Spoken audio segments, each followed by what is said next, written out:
Welcome back to the deep dive. We've got quite a bit of source material here today, ready to unpack some really interesting ideas. Yeah, we're digging into excerpts from Mel Robbins' newest book, The Let Them Theory. It just came out 2024, published by Hay House. Right, and Mel Robbins, most people probably know her from her work on motivation, especially that 5-second rule. And what's really interesting is how the backstory, that rule kind of, connects directly to this new theory she's laying out. Her goal with the let them theory, it seems pretty straightforward, doesn't it? She's saying these two little words, let them, can fundamentally change things. Yeah, change how you deal with other people's opinions, all the drama, the judgment. And stop that cycle of trying to manage everything and everyone, which is, let's face it, exhausting. Totally exhausting. It's about getting your own time and energy back, focusing on what actually matters to you.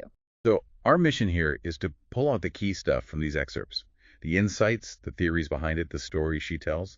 And the practical tools, definitely. We want to look at specific chapters, events she mentions, specific quotes to really get a handle on how this theory works. And crucially, how you listening might actually be able to apply it in your own life. Well, looking at the intro, she positions this not just as like a self-help slogan, but something backed by research, philosophy, even spiritual ideas. The main point seems to be about where we give our power away.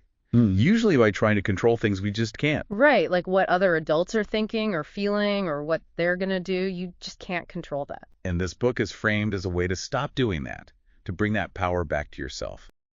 She says it applies everywhere: relationships, stress, personal growth, even, interestingly, how you help others effectively. It all boils down to this two-part idea. Let them, and then let me. Let them is the release, letting go of the external stuff you can't control.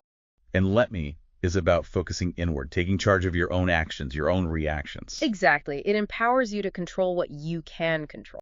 Which brings up a really interesting question, I think. If you just let people be, does that mean you stop caring? Or you just give up trying? Or does it change how you care, what you actually focus that caring energy on? That feels like the core of what we need to explore. Yeah, let's dig into it. But first, maybe we should touch on Mel's own path, because her origin story seems really tied into this. Absolutely. She definitely didn't come to this from, a place of ease. The sources talk about major struggles. Big time. Deep debt, serious problems in her marriage, anxiety, loads of self-doubt. It sounds like she was really going through it. It really does. And the 5-second rule actually came out of that period of desperation. It wasn't like a business plan. No, it was a personal tool, right? Yeah. A lifeline she created for herself, that 5, 4, 3, 2, 1 countdown. She says she used it everywhere just to force herself to do something, anything, to get out of her own head. Taking one 5-second move at a time, I think she calls it, just to kind of claw her way back into her life. And she's really open about how hard those next few years were, still dealing with the debt, the marriage issues, the anxiety. It was a real fight. And it wasn't just working for her, apparently. Her husband started using it, too, for his business challenges. Right. But even though she saw it working, she was super hesitant to actually share it with anyone. Yeah, for 3 years she kept it pretty quiet. Why was that? Well, two main reasons, according to the source. First, she didn't really get the science yet, like why it worked. Okay. And second, she felt totally unqualified. Like, how could she give advice when she felt she had nearly destroyed her own life? That's a direct quote. Wow. So what changed? What made her finally talk about it? It sounds like it was kind of accidental. A fateful day, she calls it. An old college roommate suggested her for a speaking gig. A speaking gig? About what? Some small event in San Francisco about career change. The roommate had no idea what Mel was going through. And Mel took it, given her situation. Yeah, apparently the offer included a paid trip, and things were so tight financially it felt like a free vacation. So she said yes. But she hadn't really done public speaking before. Barely. She mentions one class in high school. She didn't realize the scale of it or, how intense her stage fright would be. Oh, boy. So the panic started to sink in on the plane, she writes. And then she walks out on stage, sees 700 people, and her mind just goes totally blank. Oh, that's the nightmare scenario. Totally. She describes flushing, feeling the heat rise, and then having a 21-minute-long anxiety attack on stage. Can you imagine? 21 minutes? That's excruciating. What did she do? Well, about 19 minutes in, just desperate to say something to make it end, she just blurted out the 5-second rule. Just like that? Told them how she used it? Yeah, because it was literally the only thing her panicked brain could grab onto. And then Somehow, she also gave out her personal email address. Oh, wow. And walked off stage thinking. Thinking it was the worst experience of my life. Just relief that it was over. Thank God it's over. But it wasn't over, was it? That was the beginning. Exactly. The complete opposite of what she expected. Her inbox just exploded. With what? People complaining? No, with stories. People from all over the world started using the rule and were writing to tell her about these huge life changes. Like what kind of changes? Finding jobs, losing significant weight. She mentioned someone losing 100 pounds, getting sober, launching businesses, saving marriages, improving their health. It was massive. That's incredible, just from that one disastrous talk. Apparently so. And she was particularly struck by the medical and clinical uses people were finding. Medical uses? Yeah, doctors, psychologists using it with patients for PTSD, OCD, depression. Wow. And this is really profound. She writes that over 1,000 people use the rule to stop themselves from attempting suicide and actually reach out for help. Goodness, that must have hit hard. That showed her it's more than just her personal little trick. Absolutely. So as the TEDx talk of that event got popular online, she started getting invited to speak more. More anxiety-inducing talks. Probably. She calls them small, embarrassing events sometimes. Realtors at a bar, church basements, a high school classroom, a friend's brown bag lunch thing.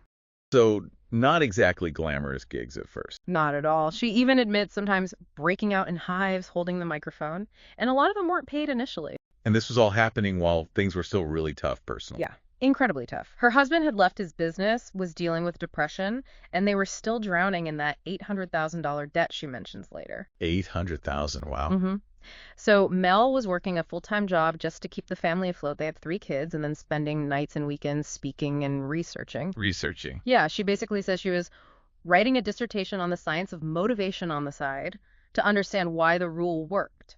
That's intense dedication. Yeah. So when did things start to shift financially? She says deciding to get serious about trying to make money as a motivational speaker was a turning point. Every penny earned went straight to that debt. And did it work? Did the speaking gigs start paying off? It sounds like it. The numbers are pretty impressive. 17 paid speeches the first year she focused on it. Okay. 47 the next year, which was enough for her to quit her day job. Wow, that's significant growth. And then the third year, 99 paid speeches plus a huge 24-city tour with JP Morgan Chase. That's when she became the most booked female speaker in the world. Incredible.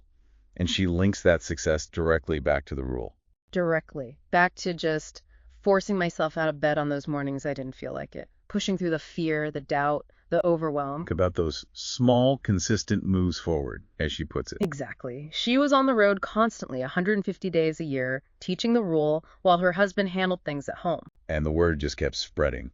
Massively. Yeah. She spoke at an event with 27,000 people, got endorsements from CEOs, athletes, scientists. The emails became unmanageable. So she started a newsletter. Yep, and asked TEDx to take her email down from the video. It was just too much.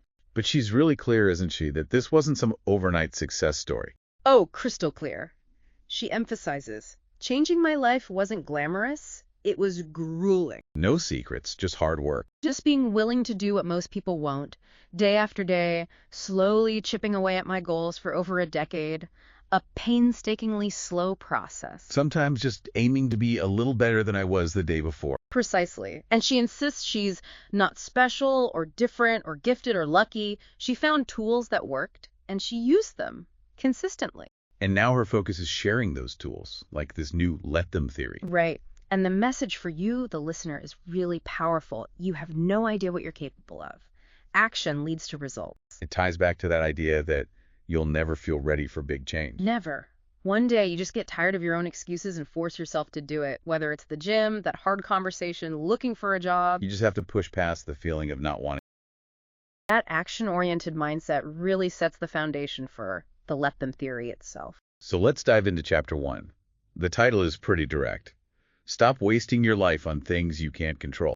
Yeah, and she kicks it off by saying, if you're struggling with change, goals, happiness, the problem isn't you. It's the power you're giving away. Giving away to other people. How? By constantly trying to manage their reactions, thinking if you just say the right thing, do the right thing, everyone will be happy, partner, boss, family. bending over backward, trying to keep the peace, feeling like their happiness is somehow your job. Exactly. And she illustrates this perfectly with a story about her son Oakley's prom. Ah, yes, the prom story. It contrasts sharply with her daughter's planning, right? Totally. Daughters planned everything meticulously, months ahead. Oakley, last minute scramble the week of, tux, shoes, even the date found 48 hours before. Classic teenage boy, maybe. So what was this specific incident? It's right as they're heading out.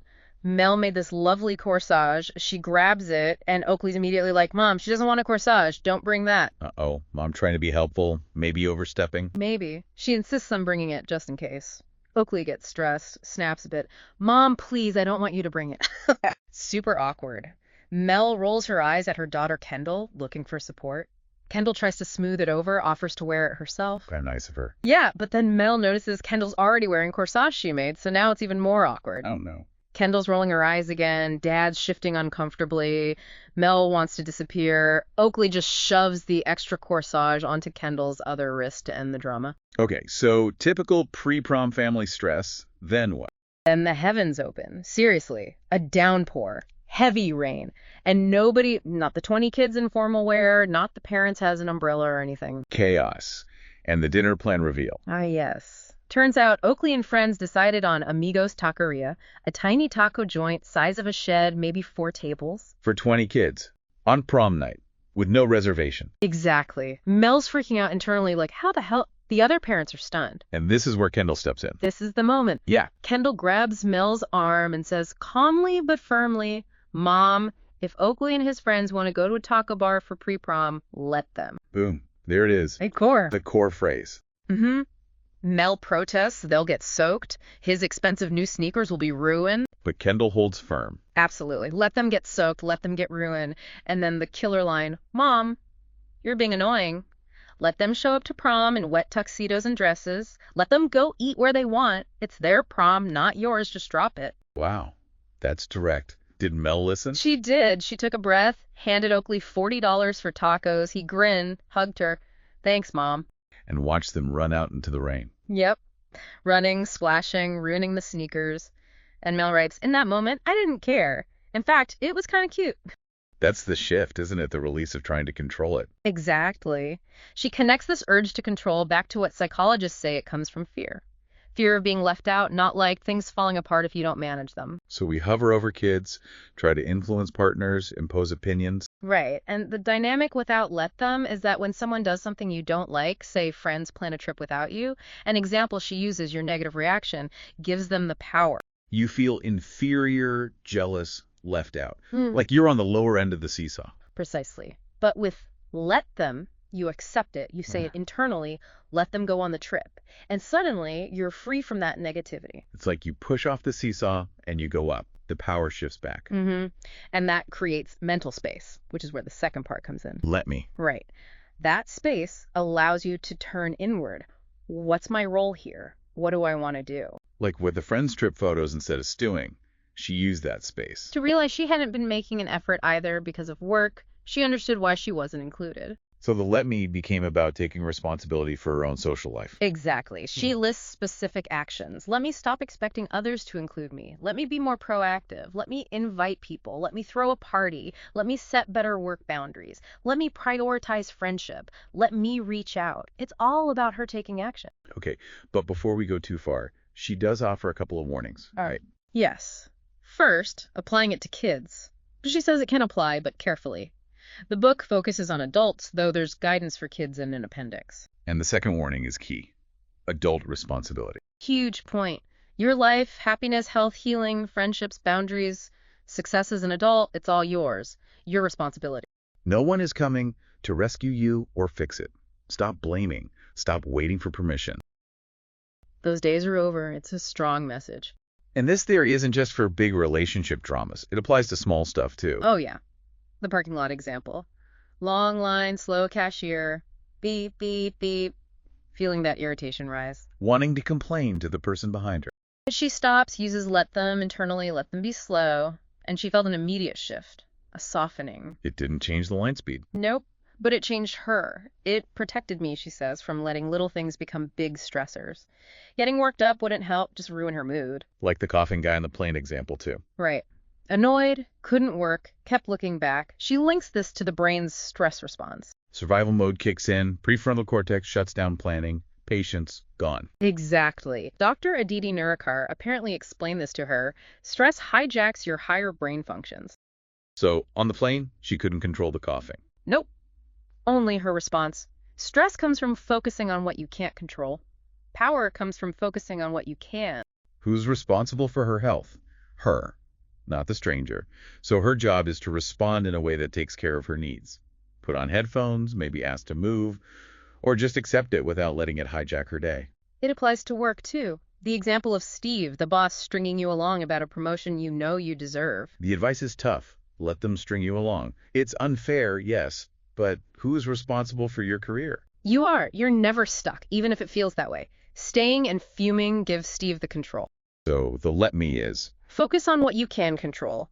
Update the resume, network, interview, take action to find something better. That's being in control of your future. no dumb excuses for staying miserable. You have more power than you think. But it's not always passive acceptance. There are times to act. Like the dog poop incident in the park. Right. Ranger mentions the problem, then she sees someone literally kick leaves over their dog's poop instead of picking it up. Her reaction wasn't, let them. No, she became the dog police, as she says, which led her to a rule for deciding. If it's still bothering me in an hour, I should probably do something. And if it'll matter in a week or a year, definitely do something. Seeing that poop would bother her every time she walked there, so action was warranted. She also briefly mentions politics, another area where we stress over things we can't directly control. Same principle applies. Control your response. A huge piece of this chapter is about other people's opinions, how much power we give them. Trying to guess what they'll think, using that as our roadmap. Instead of just asking, what if you just let them think whatever the heck they want to think? She calls this realization life-changing. Because you can't control their thoughts anyway. Trying is futile and leads to regret. And she shares her own struggle with this, related to her speaking business, back when she desperately needed money for that huge debt. Event planners told her the formula: website, testimonials, and crucially, use social media for marketing. That's how you get found. Right, that is the formula. But despite the high stakes, she resisted the social media part for 2 years. 2 years. Why? What was she afraid of? Judgment. Specifically, she says, from my friends. Her social media was all personal family stuff.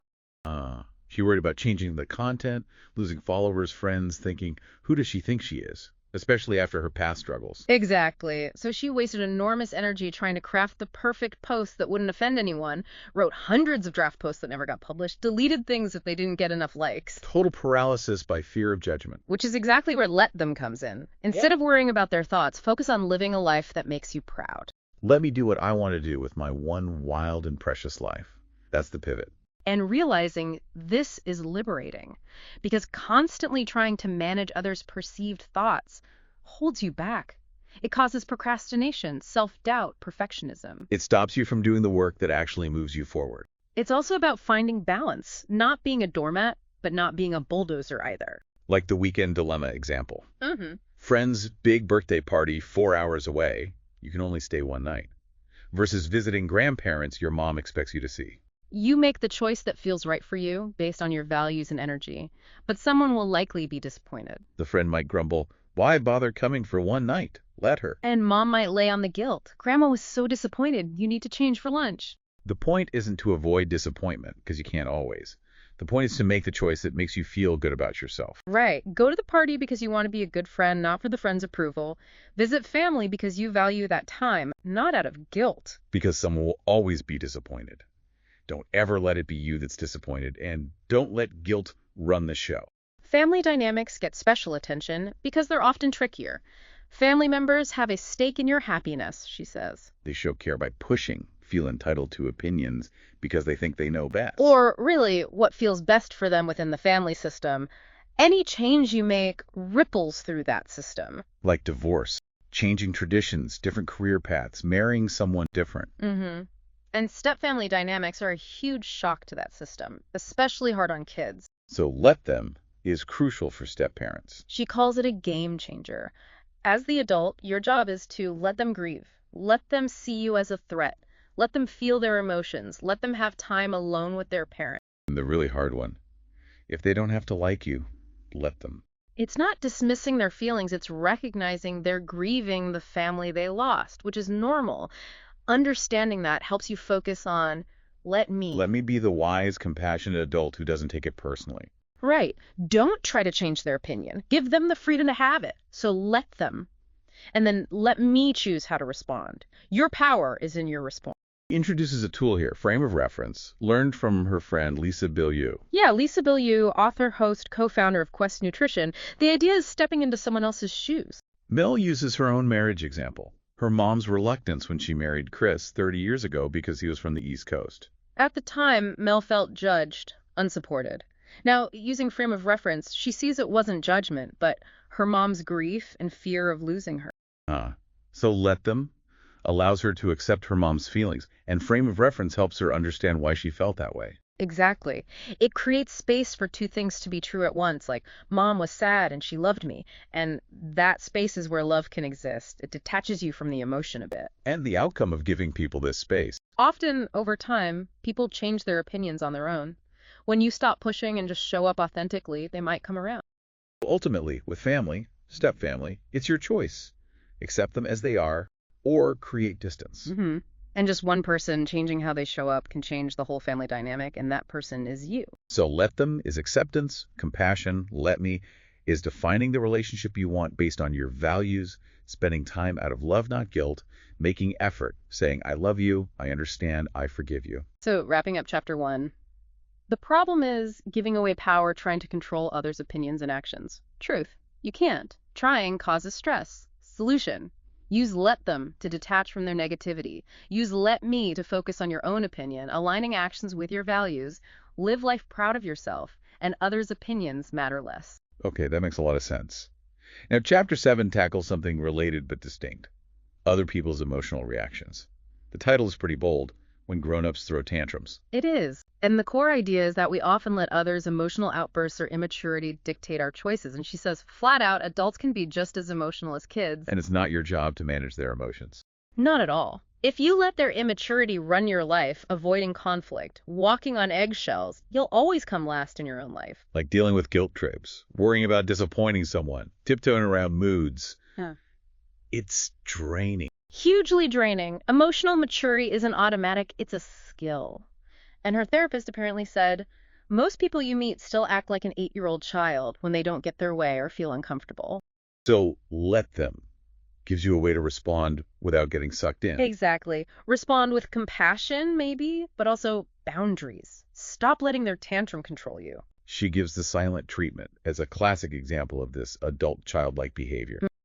Someone's upset, can't process it healthily, so they just shut down, ignore you, pretend nothing's wrong. Which feels awful if you're on the receiving end. Your first instinct is, what did I do wrong? Right. She shares a story about a friend doing this over a canceled dinner. It was easier for the friend than just talking about feeling disappointed.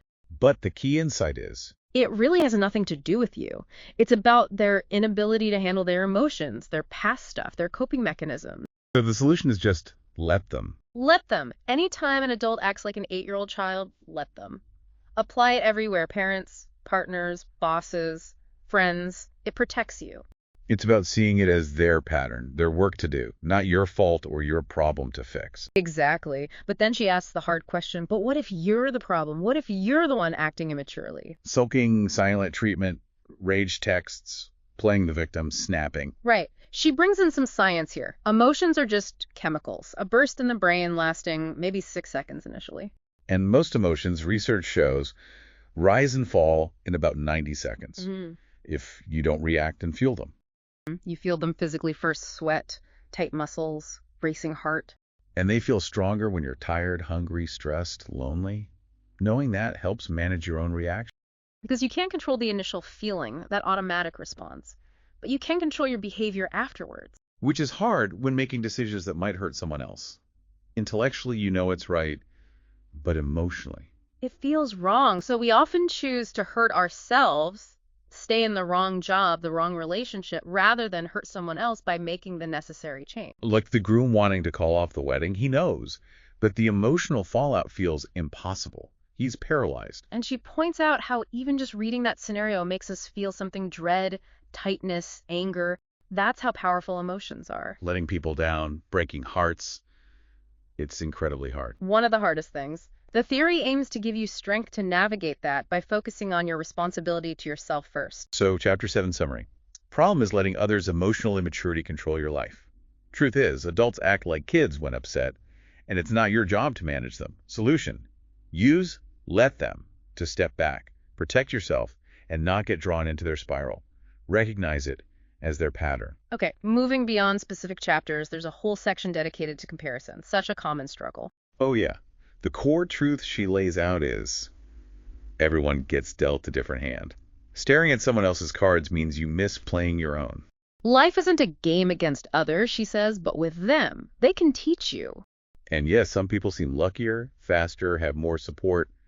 Her advice: Let them. Worrying about it, feeling bad for yourself, is an insult to your intelligence. You can figure out how to win with your hand. She calls comparison a stupid and toxic habit. Kills confidence instantly. Wishing you had their looks, job, money, total self-sabotage. Focus on your cards. That's how you play well. But she gets that it sucks sometimes. It's easy to feel why me when life feels unfair. Because it is unfair sometimes. Some people are just lucky. But dwelling on it is useless. Especially obsessing over things. You can't change body type, innate talents. That's an act of self-torture. Totally useless for your growth and detrimental to your happiness. If you can't change it, you have to allow it. Let them. She shares a really personal story here about her daughter Sawyer comparing herself to her younger sister Kendall. Yeah, for years, Sawyer apparently tortured herself over Kendall's different body, metabolism, athletic skills, even singing voice. And Mel, as the mom, can't just fix that with compliments. Nope. Sawyer has to choose to stop. Until she does, Mel writes, Sawyer won't see her own big, beautiful, amazing life, her own unique beauty and talents, because she's blinded by comparison. And this isn't trivial. It can lead to serious issues: eating disorders, mental health problems, addiction, shame. Definitely. But then she flips it.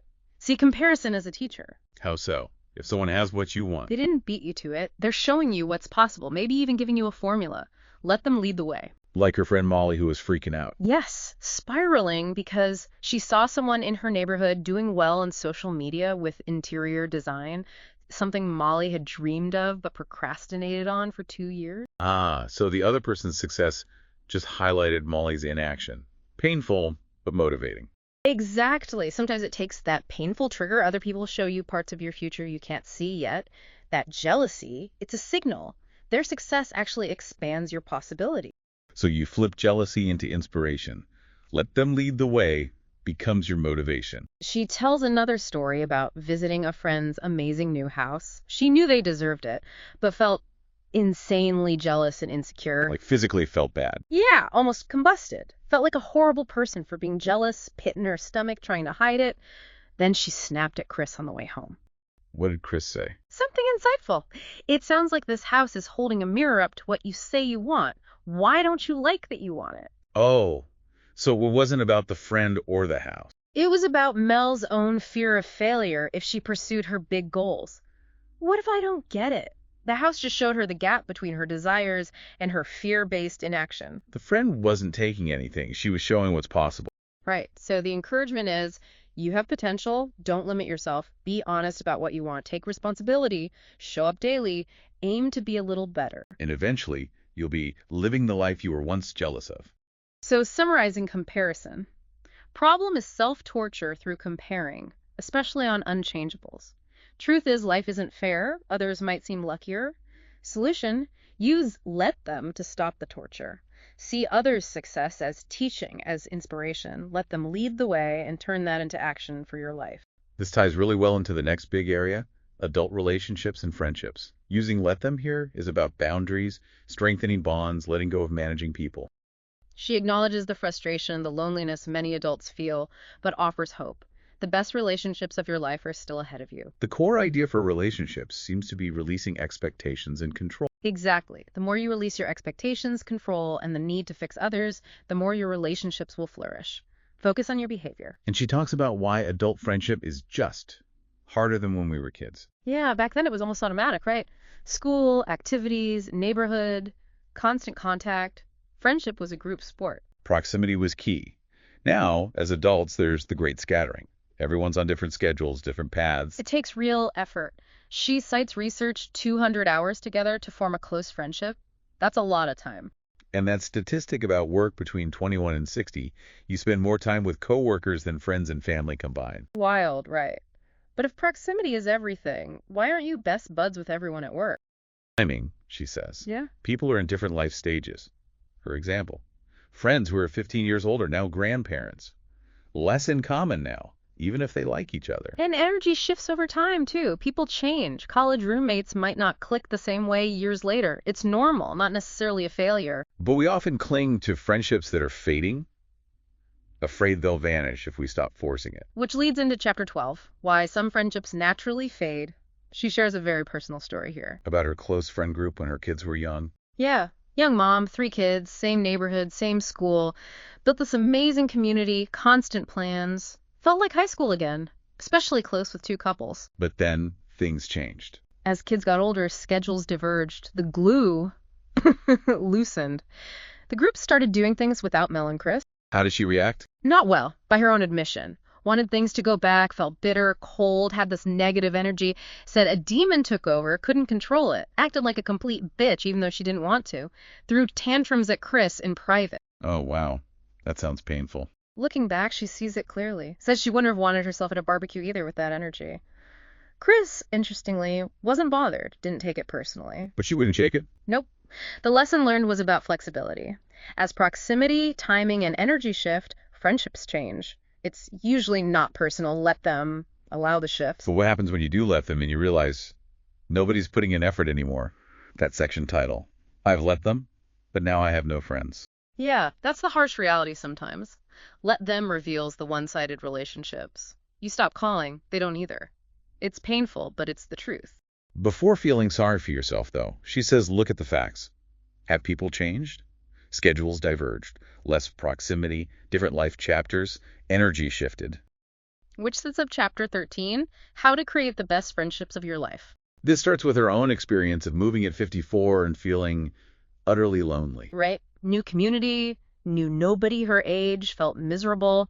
She points out this happens after breakups, moves, big life changes, feeling like you're starting from scratch. And she remembered the advice she gave her daughter Sawyer in college. Yep. Sawyer called crying. First year, no friends. Mel told her, hang up, go to the cafeteria, ask to sit with someone, and you must give it a year. Give it a year. Yeah. That's tough advice for a lonely freshman. Sawyer hated it, called all year, lonely, desperate, tried everything, asking people, DMs, clubs, tried out for lacrosse, got cut. Nothing clicked. But it took the full year? It did. Last few weeks of that first year, she met one friend who introduced her to others, and they became her people. The advice worked, but it took time and effort. And Mel forgot this when she moved. Completely. Spent a year feeling sorry for herself, crying, complaining, closed off, expected friendship to just fall out of the sky, did nothing. What was the turning point for her? Watching a neighbor, Mia, walk her dog daily inspired her to try the habit of going first. Even though it felt awkward? Super awkward. Anxious. Knocked on Mia's door with dog treats as an excuse. How did Mia react? Graciously. Gave her a tour, exchanged numbers. They walked together a week later. That small step was the beginning of turning things around. Because adult friendship isn't something that happens. It's something you create. Exactly. She started doing more awkward going first moments, introducing herself in coffee shops. Meeting Kevin, Gregory from the podcast world, Jordan the psychologist. Yeah. Specific people. Yep. Talking to people at a flower farm, an exercise class. Just initiating. The let me actions were specific. Let me introduce myself. Let me say I'm new here. Let me offer my number for a walk. And slowly it worked. Built a little community, social scaffolding, knew people by name, felt less lonely, met David, now a close friend, through going first in a coffee shop. The message. Loneliness is real, but fixable. Awkward moments are better than ongoing loneliness. And give it a year. Connections take time. She realized she was the one blocking potential friendships by staying closed off. Final advice. Don't wait. You go first. Start the group. Offer the warmth, you'll find your people faster. And using let them makes you a better friend too. Less drama. Manage your own stuff. Good relationships are key to a good life. Friendship summary. Problem. Expecting adult friendships to be easy like childhood, leading to disconnection, one-sided effort. Truth. Adult friendships need conscious creation due to shifts in proximity, timing, energy. People fading isn't always personal. Solution. Let them fade if needed.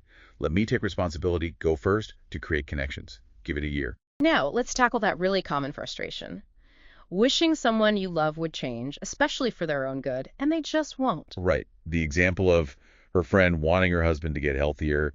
He needs to. She loves him. She's tried everything. Asked, pleaded, hinted, cried, got angry, passive-aggressive, bought the gym gear, the Peloton.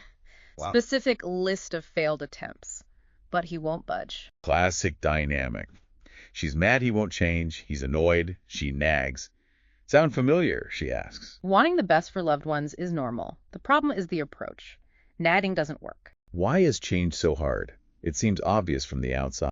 Because it involves pain. Getting up early, cutting things out, feeling embarrassed at the gym, budgeting. It's uncomfortable. If it were easy, they'd already be doing it. They have to be the one to override the this sucks feeling. They have to push through the pain. You can't do that for them, so let them sit on the couch.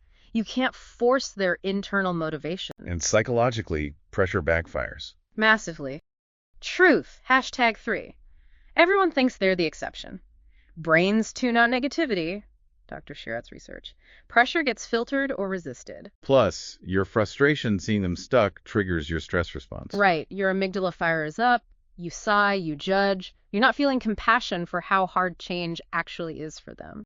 That audible sigh of disgust isn't motivating. It keeps them stuck.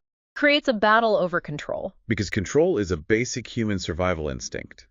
Makes us feel safe. So the friend feels she's lost control of his health, tries to control him. He feels threatened, pushes back to maintain his control. Gridlock. Happens everywhere. Kids, parents, partners. So if pressure doesn't work, what does? Influence. Based on research. Social contagion. Behavior is contagious. The method is simple. Model the behavior change you want to see and walk the talk. She calls it sneaky because they end up thinking it was their idea. You can't preach healthy eating while eating junk. You model it, rave about how good you feel. Can't demand they put down their phone if yours is glued to your hand. Model putting yours away. Like the coworker taking walks. You see them, see their improved mood, energy. Subconsciously, it influences you. One day, you want to walk. You think it's your idea. Nope. It was the influence working its magic. To make this practical, she created the ABC loop, a simple formula for influence. Okay, break down the ABCs. A is... A, apologize, then ask open-ended questions. This needs prep. Listen fully, no interrupting. Come from love, not wanting to be right. And use the 5 whys on yourself first to understand your motivation. Yes. Why does this bother you so much? Get to the root. For the friend worried about her husband, it might be fear. I'm terrified I'll lose him. Knowing your own why is key. And the conversation starts with an apology. I want to apologize for pressuring you. And I realize I've never asked how you feel about the issue. This uses motivational interviewing techniques, gets them thinking about the gap between their desires and actions. Okay, B is... Be laugh, and observe their behavior. After the talk, start managing them. Give them space, see what happens. If they change, great. If not, let them be. That space is important. So they don't feel watched or expect an I told you so. Exactly. Space allows internal tension to maybe become motivation for them. And C. C, celebrate progress while you continue to model the change. If they take a step, reward it. Make the hard thing pleasurable. For the husband, her compliments or admiration after he exercises fuse the hard work with positive attention. Her positive attention is the motivator, not the nagging. So, summary for wishing someone would change. Problem. Pressure backfires, creates resistance, damages relationships. Truth. Adults change when they want to. They need control. Influence works better. Solution. Use let them to accept them as they are. Use let me to influence by modeling behavior and using the ABC loop. Apologize, ask, back off, observe, celebrate, model. Create space for their motivation. Now, Chapter 16 tackles the really heavy stuff. The more you rescue, the more they sink. What about someone in serious trouble, addiction, mental health crisis? Do you just let them spiral? That's the agonizing question. The harder truth presented is, not everyone is ready to get better. You cannot want someone else's sobriety, healing, or health more than they do. Your wanting it can't replace theirs. And trying to rescue them can actually make it worse. Counterintuitively, yes. You might be unknowingly preventing other adults from finding their strength. The more you rescue, the more they might continue to drown. Because allowing someone to face natural consequences is sometimes necessary for healing. Exactly. If you always cushion the fall, they never feel the impact. It removes a key motivator for change, the discomfort of their current situation. She quotes Dr. Robert Waldinger from the Harvard study. Let people learn from life. Sometimes life's consequences are the best teachers, even harsh ones: jail, losing a job, homelessness. Painful, but potentially catalytic. And rescuing enables avoidance. Dr. Luana Marquez says avoidance is common when facing anxiety or self-doubt. Right. Mel shares her own painful story here about her daughter's nighttime anxiety. Waking up scared, refusing to go back upstairs alone. And Mel eventually let her sleep on their floor. For 6 months, every night. Trying to soothe her, but unknowingly. Helping her avoid the anxious feelings, making it harder for her to face the root cause. The unintended message was devastating. Every day I was telling her with my actions, I believe you're not strong enough to face this. Wow. And the anxiety got worse over the years. Way worse. Because Mel had taught her that avoidance was the solution.